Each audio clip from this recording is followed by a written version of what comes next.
Well, here we are then. First episode of the Northeast Corner. I'm joined by the substitute co-host for today, as our original has responsibilities. As we delve into the first topic that we're going to discuss, and it's not exactly a small one. It is the rise and fall of the Jeremy Kyle show. Which, funnily enough, I was reading an article about last night when we were researching in preparation for today, and it was also the title of a Guardian article, which I was quite annoyed at because I wanted to be a bit original with the title of the rise and fall of the Jeremy Kyle show. And what even infuriated me more about it is it was only a month ago, so we could have beaten the Guardian to it. Oh no! But no, the buggers. So before we kind of get into the meat and bones of its like end and that, let's talk about what we know before we research. So what did you know, mate, before we obviously went into researching it last night about the Jeremy Kyle show? Had you watched it at all? I had been subjected to a couple of episodes, I would say. With daytime TV, it was everywhere. Everyone was talking about it. You get roped in, you watch a couple episodes.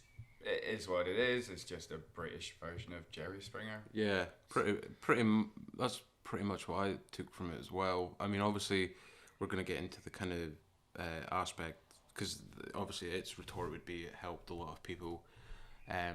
Which obviously might be the case, but there also might not be as straightforward as that. So it started in 2005. That was the first commission date was July 2005, something like that, and it ran. You've got notes here of how long it ran for. It actually ran for 14 years. The last episode aired on the 10th of May 2019. Consisted of 8 seasons and 17 series. Dominated the ITV network daytime.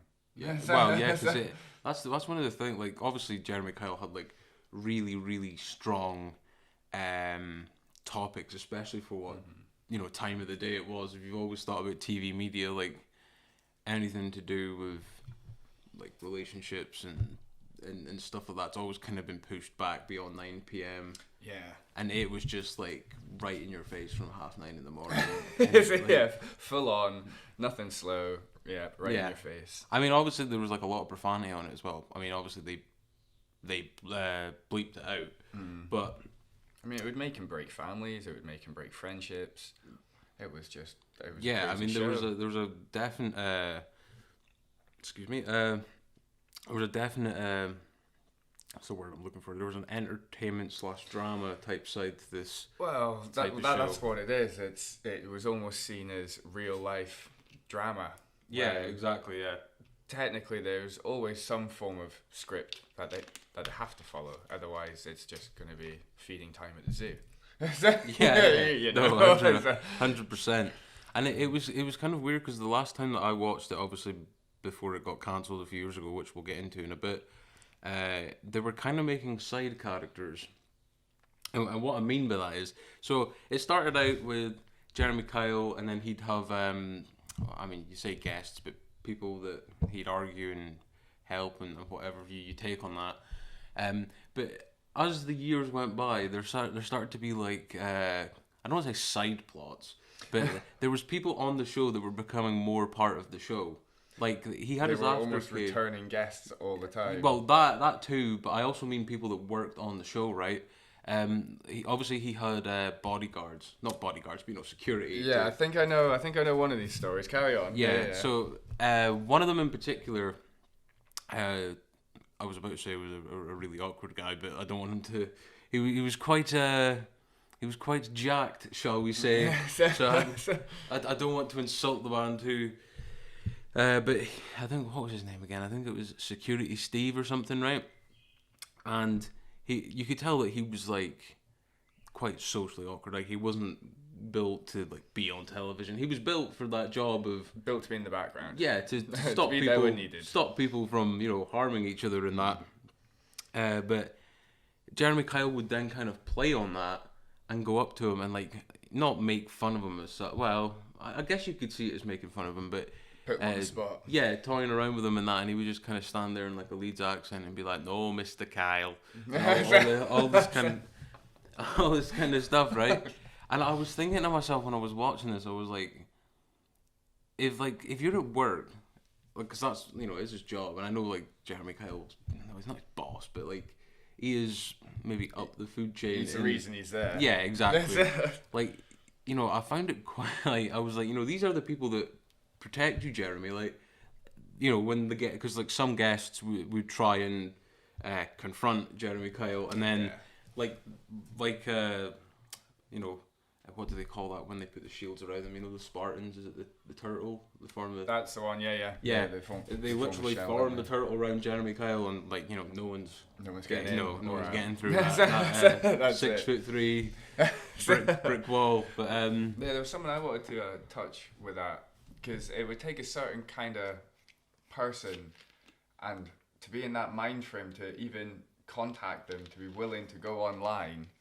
Well, not even go online. Sorry, to go on live TV, to then discuss their problems. Yeah. Like air out their dirty laundry, and then you get the people who are being accused willing to like come on live TV again, and then sometimes not even defend themselves, and you're just like, how can you go home after this and think that this is all okay? Yeah. Like, I can understand some points of view on it being like, yes, it's nice entertainment value, but I can see the darker side where it's like, is this just to bully or maybe manipulate or what? I think it's one of the questions that I had written down in my notes. I mean, I don't need to read it. I've got other stuff in there for later on of examples and that I have, but for me personally, taking like an objective view into it, a lot of it did seem like it was built to satisfy Jeremy Kyle's ego a bit.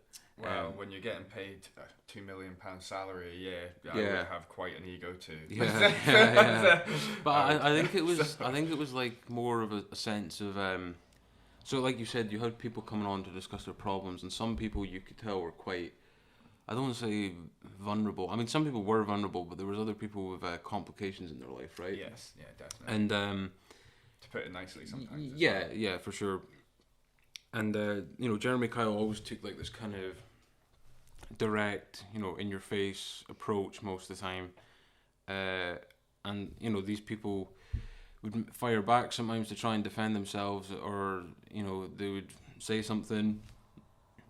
And one thing that always kind of stood out to me of, like, oh, like, you're doing this for you. You're not like the kind of thing on the advert of, oh, there's so many people that have been helped. It's when he would say stuff like, this is my show and all this kind of stuff. And to go back to what we were saying about the security guard stuff, that also can kind of show a bit of a power complex, if you will. The fact that he felt comfortable to go up to someone that's way more intimidating than he is, could probably like snap him in half if he wanted to, but he knew that like he couldn't be touched, and they were still going to defend him and everything like that. Obviously, he will say that he was just mucking about and stuff like that, but that's not the point, though, is it? Yeah, exactly. It gets to the point where that's actually that's bullying and harassment in the workplace. Yeah, no, 100%, right? And this, I think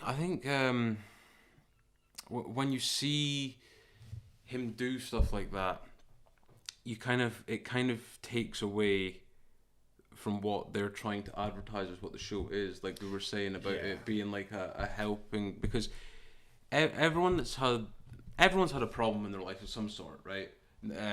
Whether it be physical, mental, whatever.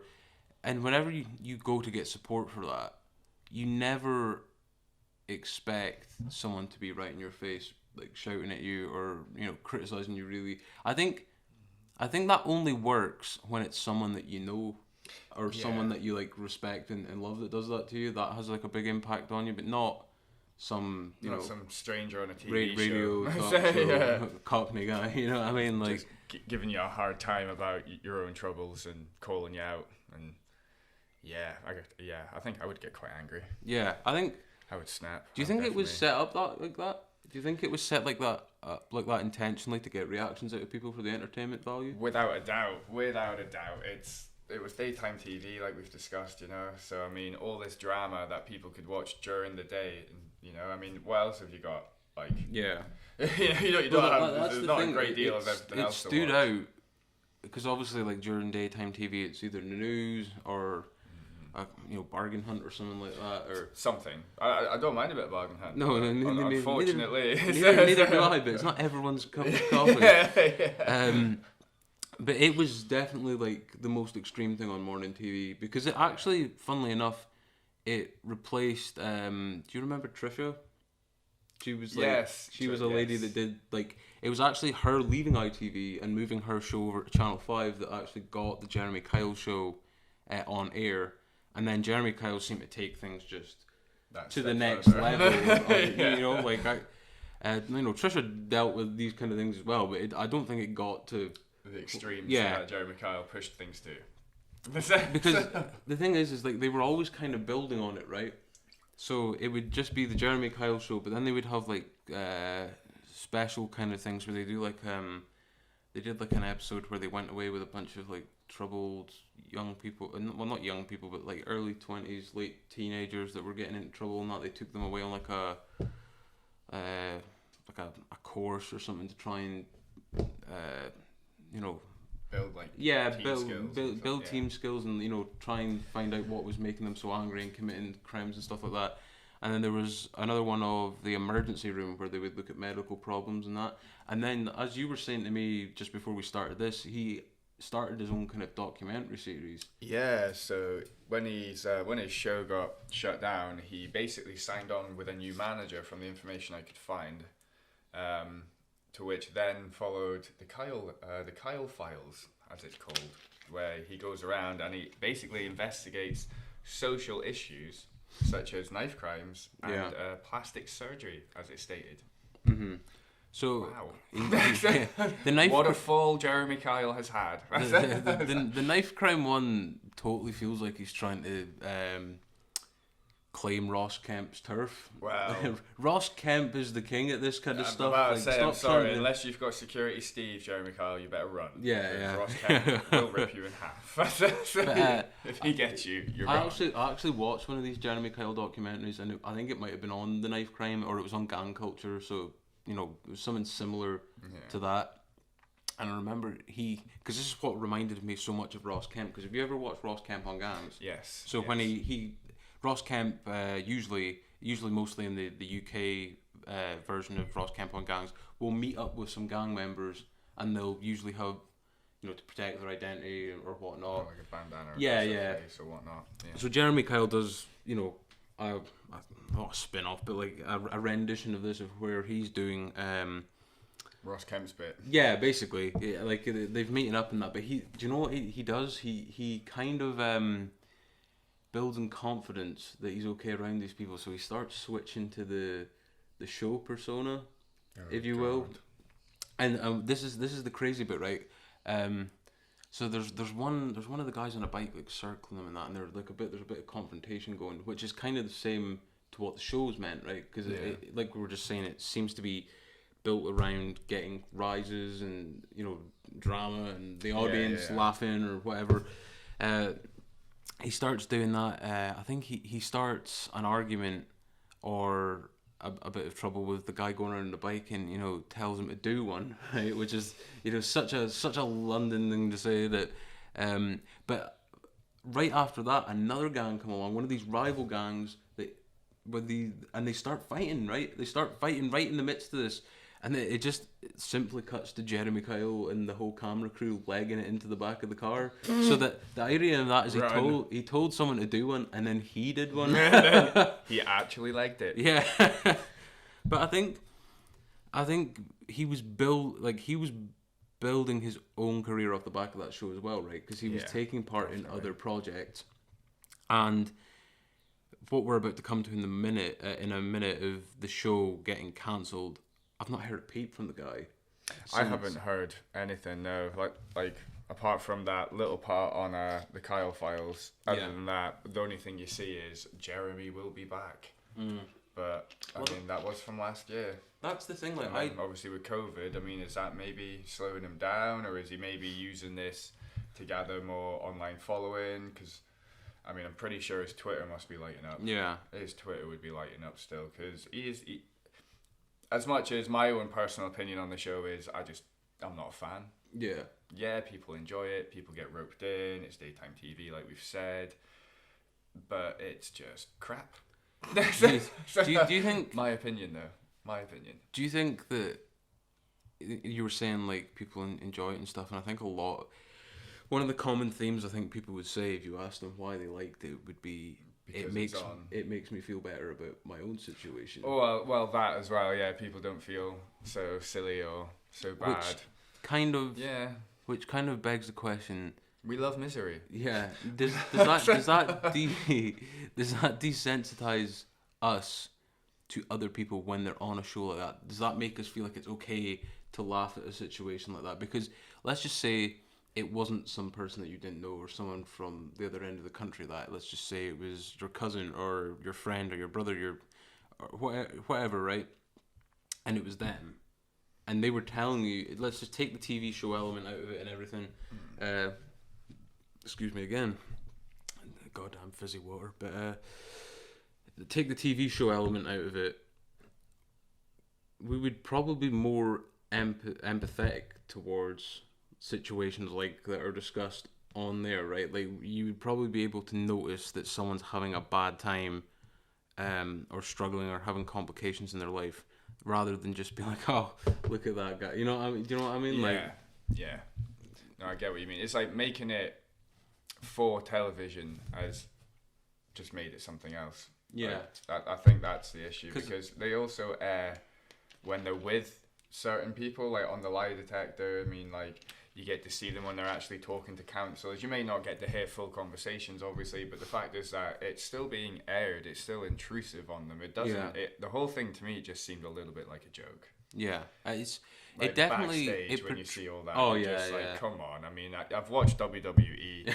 You know, like I've seen better scripted stuff than that. Oh man, could you imagine Step your game up. Imagine how like awesome it'd be if there was like a Jeremy Kyle episode and like Triple H comes out with a sledgehammer during one of the shows, the Equalizer, takes one of the security guards out. That's it, people.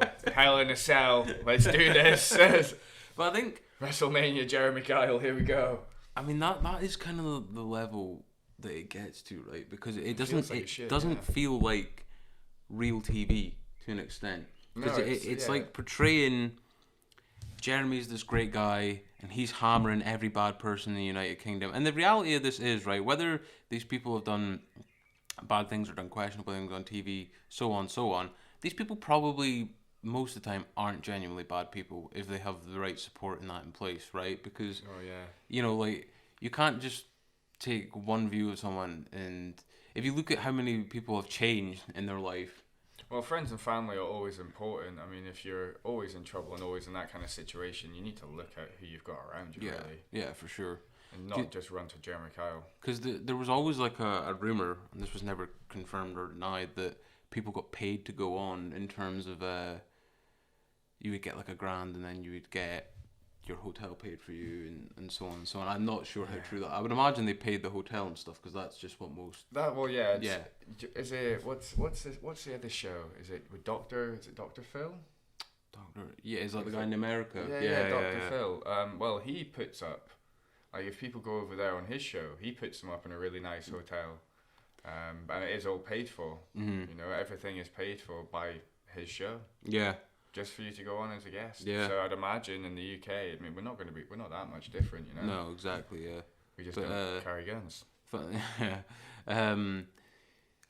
Just to touch on Dr. Phil for a second, did you ever see the clip of where someone's clearly kind of there to try and, you know how people can get internet famous off of these kind of shows? Yeah. Like the Catch Me Outside girl, how about like she's got like her own clothing brand in that now. They managed to claw themselves some crazy following. Yeah. Just from being a bit of a tit. There's someone on there that tries to do that, but Dr. Phil spots it and like basically punts them off the show, and just says like, I'm not into this. I'm not going to do this. A bit of a bad Dr. Phil impression, but hey, and then kind of, you know, I feel like that's I'm not saying it's going to be a lot more real, but that's a little bit more real, right? Because he realizes that person's kind of not there to get help. They're there to kind of gain fame and that, and he's not into that. They're there for shallow and selfish reasons, definitely. Whereas Dr. Phil is not going to have it. If that kind of person was on the Jeremy Kyle show, I feel like Jeremy Kyle would laugh it up. I would feel like the whole show would have promoted that in terms of do that. And I've actually got some. I'm going to bring up this Guardian article that I've seen on the Jeremy Kyle show. Oh, I've just added it to my watch list. I'll remove that in a hot second. So, inside the rise and fall of the Jeremy Kyle show. So this is from the Guardian.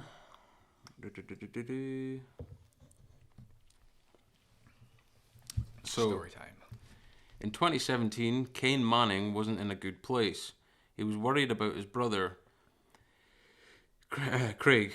Craig's ex was claiming he was the father of her baby. Craig wasn't sure if he was. Kane was convinced he couldn't be. It was a difficult time for the family. Kane's father had been murdered, and the man who killed him had only just been convicted. The doubts over the baby were causing unnecessary heartbreak. Then he got a call from a producer at ITV Studios who offered to make the problem disappear. Craig's ex had called into the Jeremy Kyle show asking for a DNA test. That's like a movie script. Yeah, exactly, right? Jeremy Kyle would reveal the result on daytime TV in front of the studio audience. They wanted Kane to be on stage to hear it. So they're kind of actively getting him. They want him to be there to see this drama, right? We need to show you to the people. They were keen to get me on, Kane, now 23, tells me over the phone from his home in Brighton. They said that they wouldn't do the show if it was just the two of them. But my story made it different, so they wanted that extra controversy there. Because they want that drama. They could have done it with the two people involved and still found out that person was the dad, but they wanted his brother there, probably, presumably, to cause friction between the two brothers over the situation that had happened. So that is, what's the word I'm looking, stirring the pot, kind of... Oh, yeah. Instigating it, yeah. I'd had the drama because I didn't believe the baby was his. They explained it to me, that's how they spice the show up. Direct quote from this person that had been on the show.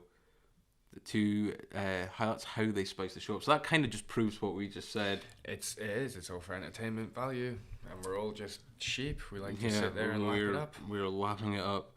Kane used to work as well, that's not really important. Okay.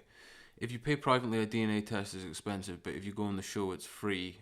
I'm really close to my brother. I just wanted to know the truth. That's why I agreed to do it.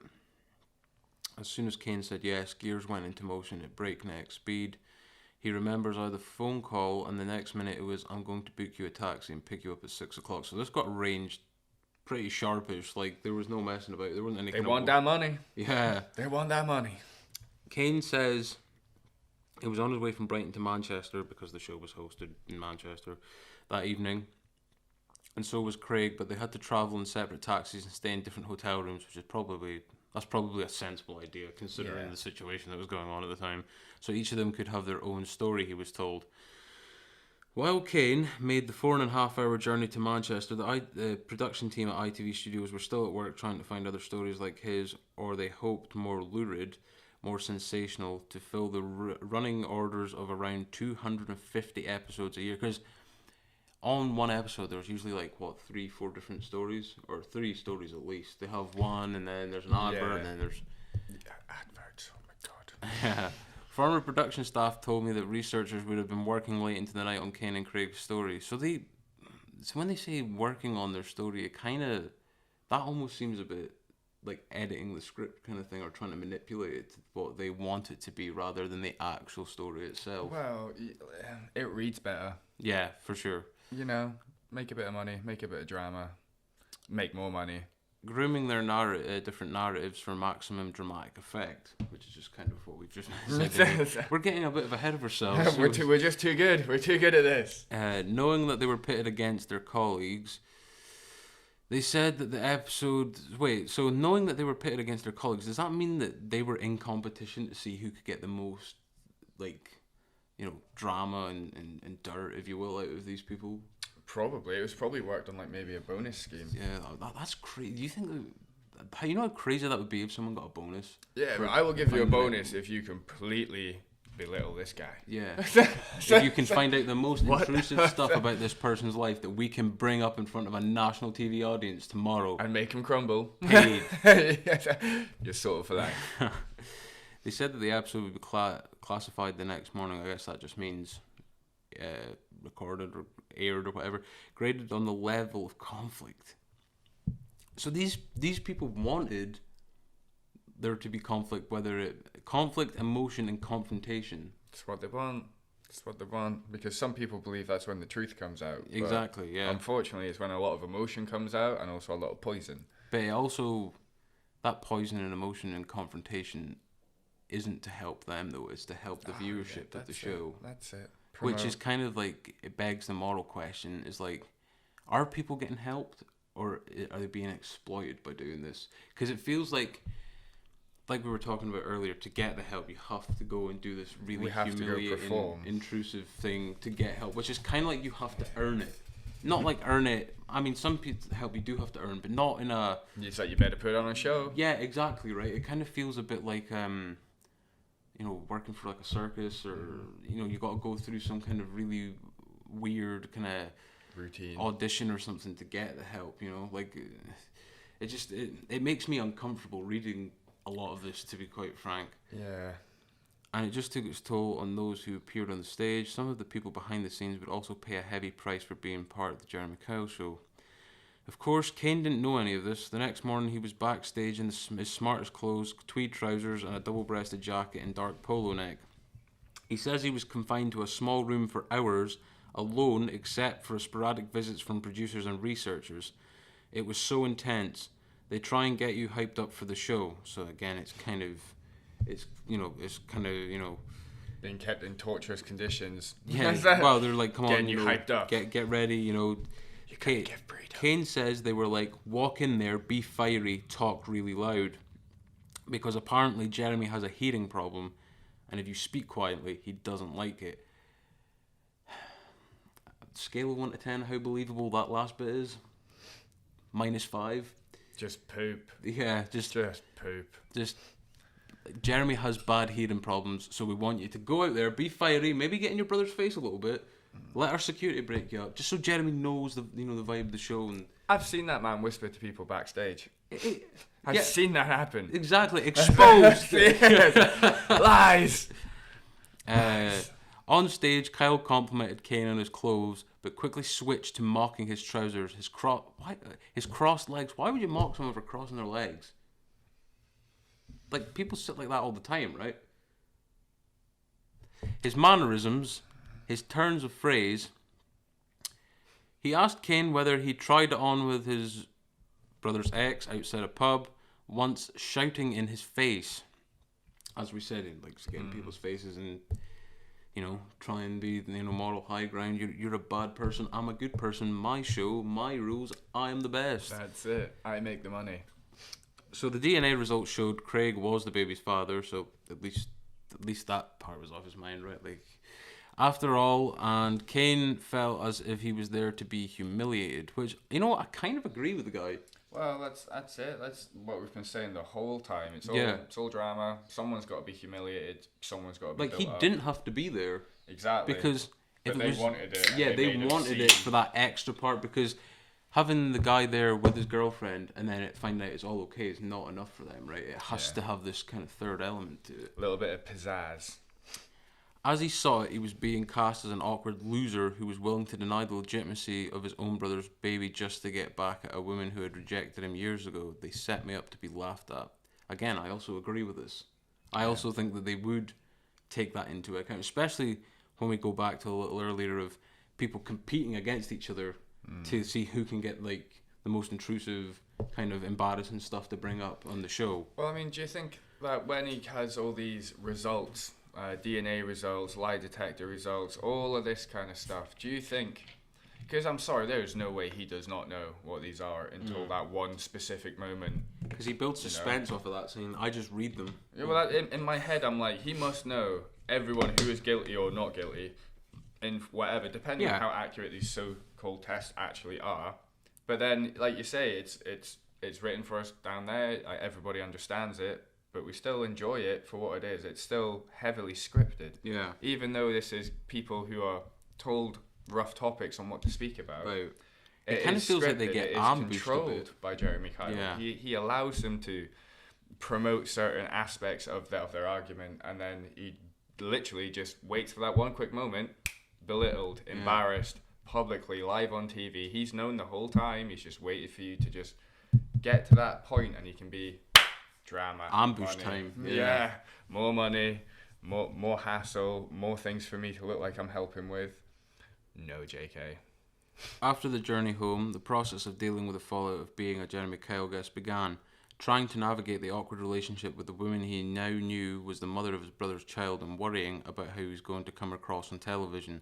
I mean, that's also a legitimate fear, right? Because not everyone is built for TV or to be on camera in general, especially when you know it's not going to go under the radar, it's not going to just die down because it goes out to however many viewers that have. It dominated ITV 14 years. You know, I mean, everyone's going to have watched it.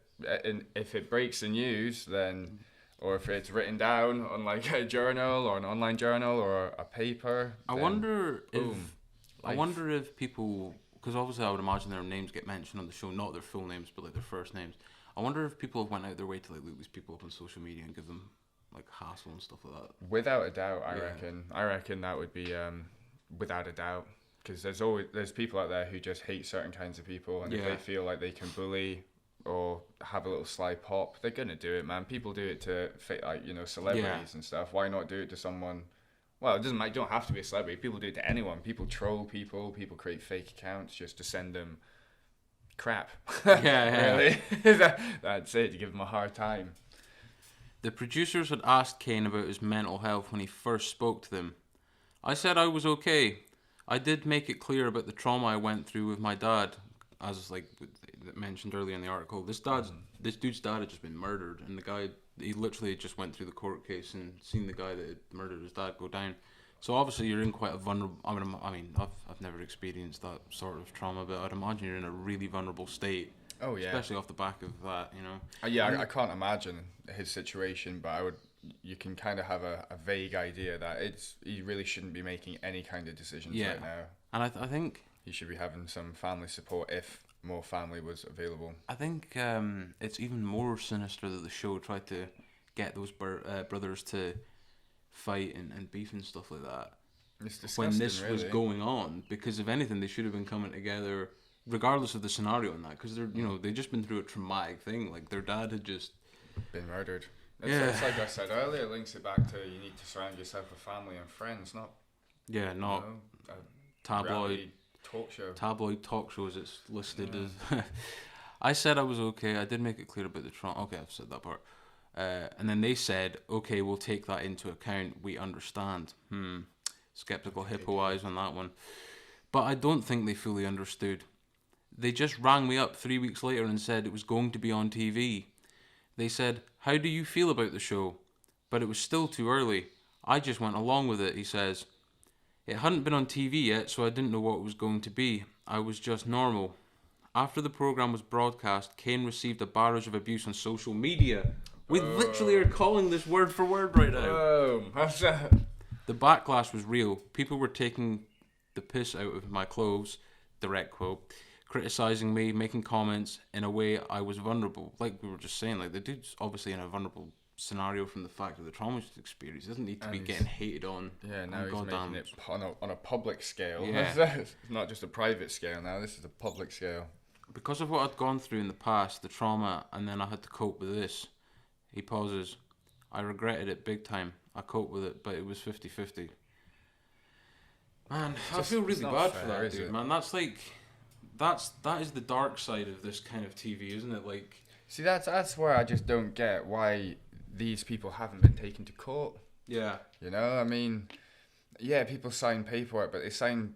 I mean, I hate fine print. It winds me up too much. I can't argue it because there is going to be a contract that these people sign, and they obviously do not read everything. And there are words that are used in any kind of contract which are actually just put in there to throw you. Like, unless you're sat there with a thesaurus, you have no idea what some of these words are. So, like, because they're just another word but written up all fancy, and 9 times out of 10 it's a negative thing for you, you know. And then all these people are going on a show signing it, and they can't do anything because they've signed that bit of paperwork afterwards. They can't take them to court, they can't do this, they can't do that. And then, sometimes really bad things come of it.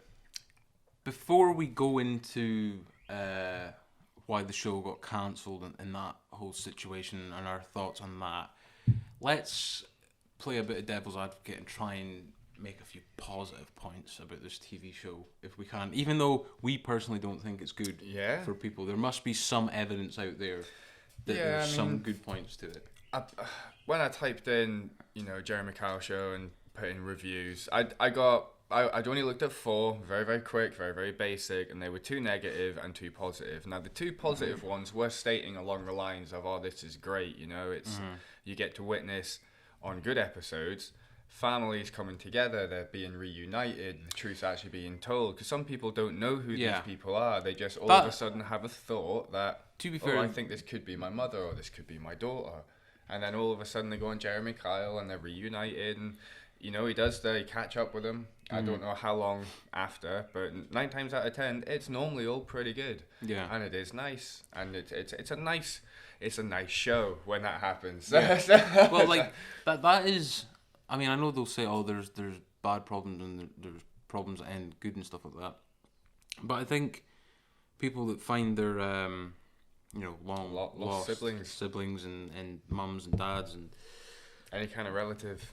I've seen I think he's done episodes where like there's terminally ill children or kids that have overcome a disability or an accident or something, and they come on and they get a bunch of presents and that can fill your heart with joy. I mean, that's always good to see stuff like that, especially when you see some of the inspiring people that go on and talk about their stories and that. And also, I guess a positive as well is that there's people on there that do get off of like really hardcore drugs that you see afterwards and stuff. It has been done, yeah. Like, we've seen it a few times on the show. Even though it's still, that kind of thing still applies to the whole pantomime to get into the help kind of area that we're talking about. They still made a positive change in their life. Now, was that from the show or was that from them going into rehab and making the change themselves? That's up for debate, right? Because it can be just the feeling of knowing that you have support, and maybe for those people that's exactly what they felt they had from being on the Jeremy Kyle show. They had this support. They may have even had it on a public scale. It all depends on, I suppose, on what us, the consumer, feels about the situation. If for instance I knew someone who was in that situation, went on Jeremy Kyle and all of a sudden went into rehab, I wouldn't exactly kick them when they were down. I would offer them support, And I mean, maybe for some of these people, that's exactly what the show helped with. But yeah, there's positives and there's negatives. It's all just your own personal opinion. Another side character of the show was a guy called Graham. Did you ever see Graham? Graham was part of the aftercare team. Yes. Sometimes I'll send you through to Graham. Yeah, exactly. That's exactly what would happen. And then sometimes Graham would come out onto the stage and he would sit on the step below Jeremy. Just like Jeremy. Yeah. Just like him, Jeremy. same position. And he was like the nicer one, right? In terms of Jeremy Kyle, so let's just say, I think he was some form of counsellor. Yeah. Yeah. Like, Jeremy Kyle would go hard in the paint at like the people and like say, oh, you're this and that, and you're a bad guy. Yeah, whatever. And then Graham would come on, like the whole good cop, bad cop kind of thing. It's okay. It's like, we're gonna get you. Like he would sit with the elbow and that, and like what was the funniest part? I always loved when like Jeremy would like, give it a hand for Graham, everybody, and everyone clapped. Graham would come out like we've never seen Graham before. Like, oh, Graham's here. But he would be like nicer to them and like kind of be a more calm approach to it. So like, for example, let's just say there was people on that show that were there to try and get help to lose weight, right? Because some people went on like 30, 35 stone. So let's just say I went on when I was at my biggest few years ago when I was really overweight, right? Jeremy would be like, "Oh, you're eating yourself to death. Do you want that? Do you want that?" And like, probably I'll be all crying and stuff. And my family's there and that. And then Graham would come on, and basically what he would do is he would tell it to me in a nice way, and he's like, "Well, we've done some tests, and it turns out you're obese." I'm not calling you that. These tests are calling you the that. tests are calling you that. But the thing is, we can not be that if we do this. And then for some reason, there was always a taxi on call, right? They always had taxis. What taxi firm has a deal with Jeremy Kyle? They were always waiting in the background with all these people On call 24/7. That was crazy. Got the app. I mean, they were talking about protecting the environment. That was like blasting all kinds of greenhouse gases in the back of that studio. He's not watching his CO2 emission, that's for sure. No, true. I think he's got bigger things to worry about just now. Well, yeah. So, I think we've covered a bit of negative and positive, and we've kind of given a little bit of our own input into it. So I'd say maybe a little bit more than a little bit. Just a mediocre amount. So let's talk about the obvious thing, that the show got cancelled, right? So I've got part of an article here, if I can just find it real quick. Here we go. So the last episode was meant to be the 10th of May 2019. That was actually the day it got cancelled. On May 9th, Hampshire police found a man dead at an address in Portsmouth. He was confirmed to be a 63-year-old man. I'm going to leave the guy's name out, just, you know. And the police said the death is not being treated as suspicious. The person had been a guest on an episode of the Jeremy Kyle Show that had been filmed a week before his death and had not yet been aired. He took part in the show's polygraph test, which determined he was being unfaithful to his partner after he initially denied doing so. During the episode, Kyle had accused the person of being a serial liar and made other disparaging comments and allegations about the death was suspected to be suicide. So, basically, Jeremy Kyle had this guy on his show, did the whole polygraph test, like a lot of people did. Yeah. He was saying they hadn't cheated on his partner. Polygraph test that he had. Everyone, like, when one of these tests would come back as you failed everything and that, people would just go absolutely tonto with it, really, wouldn't they? And that's when Jeremy opens up on you. Yeah, and he did, and it would appear that it was a leading factor as to what happened to well, it says here that in 2020, a coroner's report published in November 2020, stated that acts or omissions by Kyle may have caused or contributed to said person's death. Well, once again, he made him publicly hated, privately hated within his own family. And it hadn't even released yet, so I guess it's like the anxiety of what the reaction was going to be that could have exactly been that could be it in a nutshell. Yeah. You know, exactly. And I think when I read into this story, because ITV acted really quickly and pretty much cancelled everything, it was wiped from the face of the internet within 24 hours. Yep. Pretty much after this had happened. And you know what? See when they came out and said stuff like, you know, everyone at the studio is devastated about this and that. I think you know, it was a bit of front, really, because I'd read into this story, and apparently, I'm not saying this is fact or anything, I'm just reading an article that Jeremy Kyle had been told in advance, and the show had been told, but Jeremy Kyle had been told by the show that this man was on antidepressants. So you have a man who's already depressed going on there, having his dirty laundry aired. Obviously, we're never going to know if it was or wasn't true. Yeah, because polygraph tests are like 95%, which is... And even then, it depends on what model Jeremy Kyle has. I know he makes a lot of money, but I mean, is he going to be allowed access to top of the range polygraph test? That's very, very, you know, manageable. Well, they move it around everywhere. Yeah. It appears at the studio. It goes here, there, and everywhere. I mean, you know, how great is it really? I mean, have we actually tested that one against the top of the range one? Yeah. And maybe been able to see some kind of results. And... You know, whether he did or he didn't, though, like, the guy obviously, I mean, we never seen the episode because it got... and obviously it could have been even edited, so you never know what he actually said to him. But You know, it must have been something pretty brutal, or it must have been a sustained attack to make some. I mean, obviously this man was already feeling quite low, but to make them feel even lower. Well, I reckon Jeremy went for direct buttons, like Yeah. knife wounds with his words. I think that's think he- always kind of the goal of him, really, isn't But it? then it also plays back on what we were discussing. Jeremy knows. He knows these results. He doesn't just get handed that envelope there and then, and that's when he finds out. Not a chance, because it's too well scripted for that. And he does not come out with these exact words directed at these particular people that quickly. He ain't rap god. That is Eminem. Yeah. And this seems to be a common theme of the show, right? Because I took a few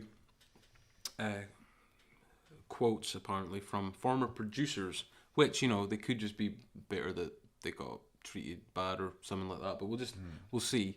This is what they're saying. We're not saying this. This is from there. So a former producer has alleged that the show's guests had mental health problems. The producer commented anonymously, which kind of draws it a bit into question. It could be anyone, right? Like, could be like, oh, I'm just... But at the same time, like, you've got to take it...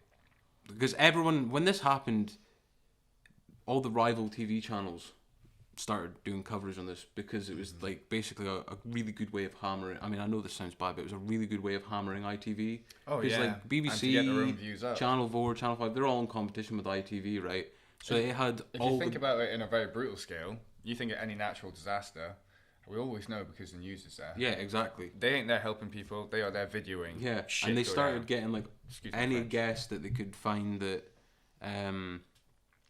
probably had a bad experience, and, like, started, talking about stuff, and ITV denied and that, but you don't know what's true and what's not. But let's just keep going down this. Sorry. There's so some of them were normally at least very depressed, and if truly screened for mental health issues, there would be no one on that show. Because they always seemed to... There was always a kind of belief that there was a certain demographic of person that they were having on.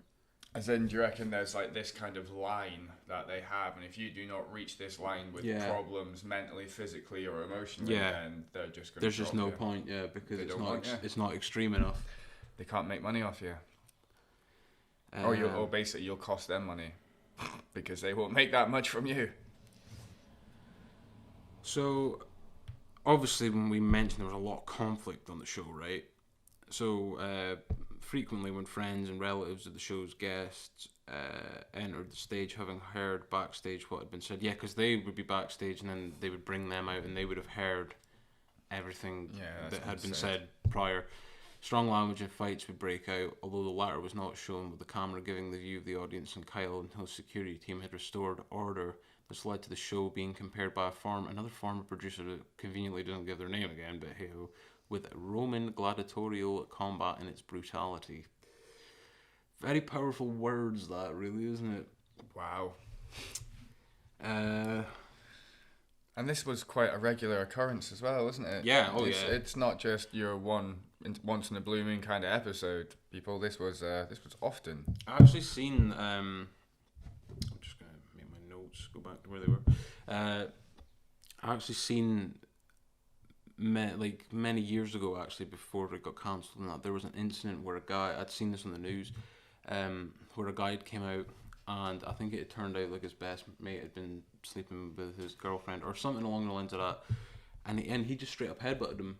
And this actually went to court because the guy obviously broke his nose and stuff, and I think the judge at that time described the show as like to human bear baiting, which is also powerful stuff as well, because there were a lot of people that were against the show from a legal point of view, and I'm sure I read somewhere else as well, like I could be wrong, but I'm sure I read somewhere else as well that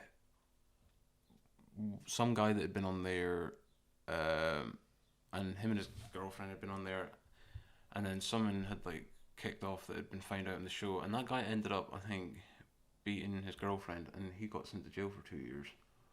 Wow. So, wow, it's crazy, like, the amount of stuff that we haven't heard about. Like, the stuff that gets hushed. Yeah. Really. Yeah. Well, the only other thing, Like, I mean, shall we speak about just actually Jeremy Kyle instead of just the Jeremy Kyle show? I mean, he does. We've went a little bit hard in the paint at Jeremy Kyle, right? But at the end of the day, I think he's a person. It's valid because he is the face of that show, right? Yeah, and it was his job to be that person. He does do good things as well, as you found out. You know, I don't have loads and loads of information. You know, I'm not. We've got a good couple things, Jeremy. So yes, we've got a couple of little. Don't accuse us of being biased or unbalanced or anything. So obviously, this father to five. You know, he's a father to five. Born on the 7th of July, 1965. He's been a television host, a journalist, and a writer. Now, good old JK has also been a massive supporter in the Make-A-Wish Foundation. As we all know, it is a very, very important charity to kids who... terminally ill. Yeah, exactly, terminally ill, and they get to make that wish to this foundation. And Jeremy Kyle helps make that happen. Yeah. Oh, that's a beautiful thing. But there's another foundation that he's quite heavily involved with, the Graham Wiley Foundation.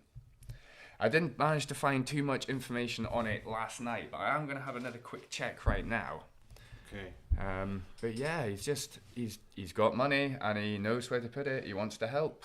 Yeah, I mean, I'm not saying that Jeremy Kyle's like a unique bad person for doing the show that he did. I think anyone can get slightly corrupted by a bit of power, right? And I think that's probably what it was. Like, I think when you become into this kind of thing, I'm sure maybe he actually did start the show to help people, because from my point of view, it got crazier as the years went on. Oh yeah.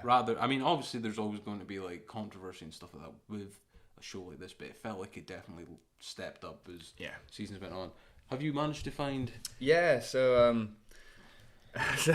I'm just going to kind of skim read it. So Graham Wiley, the founder of The Sage and one of the region's best known entrepreneurs, has launched a charitable foundation with a pledge that 100% of all donations will go to charity. Now, as we know, even that is an extremely bold statement. Yeah. When you think of any other charity, all we're really doing is paying some CEO a lot of money. Yeah, because they take a cut, right? They take more than a cut. The unfortunate thing is that... They take the whole pizza. Well, yeah, you send £1, you're lucky if these kids all over the world are maybe seeing half a penny, you know? And it's disgusting when it's looked at like that. So hearing a statement like this, which is, you know, broadcasted everywhere for this, all over this foundation, that is a very beautiful thing. And to know that someone like Jeremy Kyle has been donating so heavily into this foundation, you know, just because he respects everything that they seem to do. Now, the foundation is one of the rare few charities anywhere in the world to hand 100% of donations to the deserving causes. This is because Graham will be meeting all running, staff and administration costs to ensure every single penny raised and donated goes to his aim of helping, inspiring and educating children across the region. So this is, and obviously, a very important UK-based charity. Yeah. Very important to help educate children across the region. Well, That's like we said, fantastic. like he has young people on the show sometimes for like specials and that. So like he has, you know, and he, like you said, he's a father of 5. So any person that has kids, I would imagine, would, you know, they want to help children. Be empathetic, you know? Be empathetic towards anyone that was in hard times with their children or someone that needs definitely help. So yeah, fair play for Jeremy Kyle for stepping up and doing that. I'm just having a look to see if there's anything else that I've picked up from. Not really. There's a lot of stuff of people being told to be, you know, the researchers would wind people up before going out and that, but we've already kind of covered that. We've covered all of that, yeah. It has also been alleged by a former guest on the show that due to Ofcom rules, they were forced to change out of a jumper with a brand logo into a tracksuit, being vilified by Kyle for their clothing choice. It's a bit far-fetched, that one, but at the same time we can't rule it out either, because I still feel like I could see that. It keeps rolling back to they need to create a scene, don't they? And that means putting props, a dress code, and a script in place. Yeah. So, yeah, most definitely, yeah. It's, and here's the thing. I think this is one thing that leaves a bit of a bad taste in my mouth to do with Jeremy Kyle personally, right? So there's been a couple attempts to set up an inquiry into what happened on that show and that via Parliament and MPs committee and stuff. So on the 18th of June 2019, it was announced that Kyle declined to appear before MPs investigating reality television, although senior executives, including McCall and Stainer, I think Stainer's actually Graham, that was who we talked about earlier, and McCall must be someone that's like a producer or something like that. So I actually remember right before lockdown 1 in March 2020 happened, I was watching, they were doing a committee with the chief medical officer, and I was primarily watching for that to see what was going on, right, which obviously we'll get into the whole stuff that's happened over the last 15 months in another episode, but I was about to turn off, right, but they actually had another one set up right after it, and it was the Jeremy Kyle people. Oh, right. And Jeremy Kyle had declined to come before them again. And what I find ironic about it is he was always about, on these shows, talking about accountability, and you've got he's going to support you, and he was going to be there and not leave you. Yeah, and as long as you. Well, not just that, but he was always like, if people, let's just say they weren't seeing their kids or they weren't getting off, he was like, you've got to stand up to this and that, but he is doing everything within his power to avoid talking about this. Accepting accountability for his actions. Exactly. So I think that personally, for me, that just comes across as he doesn't want accountability because then he can't be taken to court. Yeah, no, but exactly. But that's what I'm saying. Like it's total double standards when you look at it like that, right? Without a doubt. So, I mean, if he wants to come on the Northeast Corner, like we're not exactly the MPs committee, but we've mentioned good points and bad points. Yeah. But we'll grill you. Yeah. Well, on a serious note, that left a bad taste in my mouth because I think, like we said, we haven't heard anything from him since this. People want accountability to be done, and people have more respect for those willing to stand up and talk about it. Right? I'll hold my hands up. Shouldn't have done that. Yeah. I'll take what's coming to me. Yeah. I mean, not even that. Just tell us what happened, right? Yeah. Like it makes you seem like there's something really bad happening because you don't want to speak about it. It looks like, right? And at the end of the day, like I'm sure he probably feels bad, and there's a lot to come to terms with him as well. If he thinks anything that he said or did or whatever on the show caused that man to take his own life, I would imagine that's a pretty difficult thing to deal with as well. Aside from all the kind of antics and all that kind of stuff, and the media. Yeah, like he is he's a human being also. Like exactly, he is a person, and like as I've said, he has a family. It's just his job. Yeah, that was his job. So before we go, mate. We've talked about this quite in depth, but I've got one simple question to ask before we wrap this up. Was it right to let a program like this happen in the first place? Morally speaking. I would say if it came out now, no. It's the same thing with we're going to use drugs and alcohol. Yeah. If alcohol came about nowadays, would it be legal? No. No, yeah. No, it wouldn't.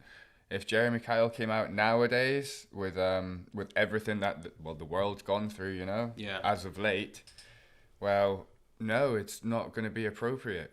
Yeah. I mean, think of Ellen DeGeneres as well. Yeah. That show gone. that show's gone. You make inappropriate comments. Did you nowadays. Just call her Ellen DeGenerate? Yeah. Is that not her name? Yeah, it was DeGeneres. Oh, right. Oh, my bad. Degenerate is a bit of an insult, but it's a funny little outtake. We're going to stick with it. Yeah, we're going to stick with it. But, yeah. I was thinking to myself, I was like, no way did you just call her that. It just came to me. I was like, that's awesome.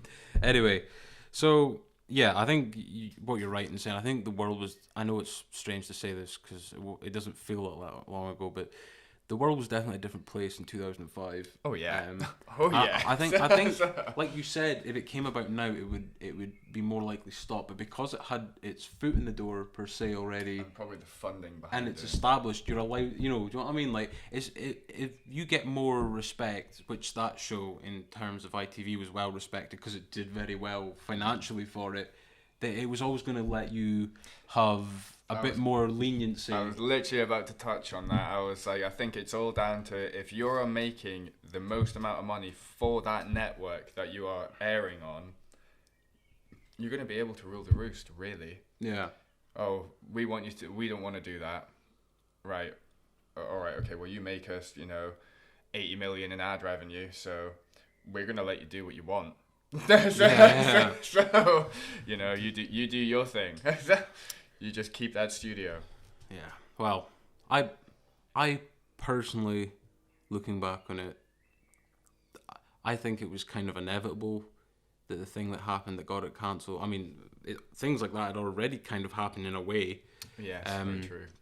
Of warnings that someone's going to get hurt or someone's going to do something, because of the kind of crazy and wackiness of the show, right? So situations, yep. I think there was warnings. I think there was kind of writing on the wall. I think it could have been better controlled. I think it could have been better managed. I do think. I don't know. I guess there's part of me that doesn't like the fact that it's in front of a national TV audience because people's problems. Airing out the dirty laundry side is not. You just don't do it, people. Devil's advocate. I suppose there's a way that it could have been done in a way where people weren't. Where identities could be hidden still. Well, yeah, or at least treated with a bit more respect. Yeah, is what I would say, and not grilled. Yeah, publicly. So I think we've came to a conclusion. It was a different world. It's a UK fan favourite. Yeah. It's just not one of ours. No. That's it. Yeah. And it's no longer a thing. Yeah.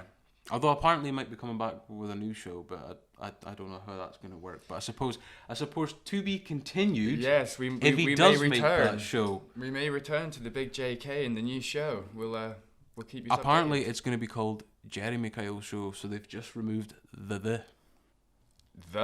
Yeah. All right. So it's okay. Anyway. Copyright. Right. Yeah. Yeah, we've been going for quite a bit now, so I suppose we're just gonna wrap it up. I feel like we've talked. Take care, guys. Yeah. And we'll see you next time from the NEC.